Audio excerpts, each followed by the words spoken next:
Sometimes love is beyond words. Love is action. Love is doing things. Love is setting an example. Love is putting it into motion and getting it out of theory.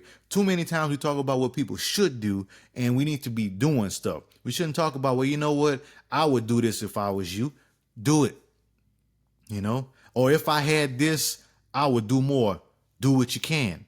Stop using conditional love. Conditional love is not the same as unconditional love.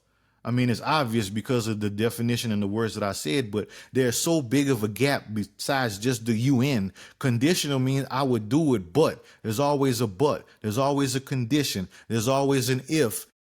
We need to just love and be quiet, right? We need to love with our hearts. We need to love with our spirit. And then that's whenever our love and our sacrifices are going to go even further. That's whenever God is going to recognize those sacrifices and doesn't see it like a selfless plug or a shameless plug. I'm doing this, y'all. Look what I'm doing for so-and-so. Give me a hand clap. Give me a pat on the back. God don't see that. But it's those little acts of kindness in private. Those are the ones that he really sees. Just like prayer. Don't do it for show. Do it in private. Do it because it's the thing that you're supposed to do, because that's the seed that's been planted inside of you. Do it because that is the true definition of love, right? Sometimes you wonder why some people are together. Sometimes you wonder why some people are around each other. You just don't see it. But you know why? That love is behind closed doors.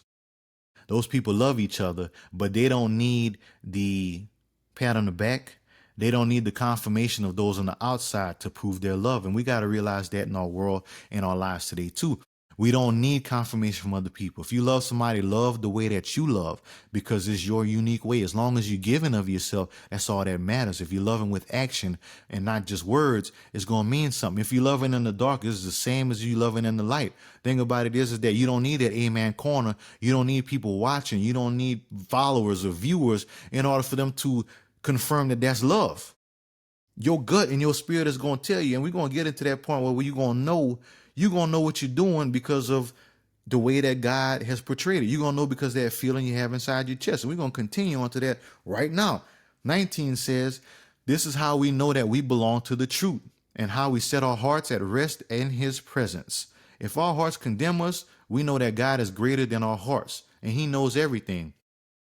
Dear friends, if our hearts do not condemn us, we have confidence before God and receive from him anything we ask because we keep his commands and do what pleases him. Finally, 23 and 24 says, and this is his command, to believe in the name of his son, Jesus Christ, and to love one another as he commanded us. The one who keeps God's commands lives in him and he in them. And this is how we know that he lives in us. We know it by the spirit he gave us. Listen to your heart. When you do the right thing, you're going to know. You're going to have this full feeling, this lighter than air feeling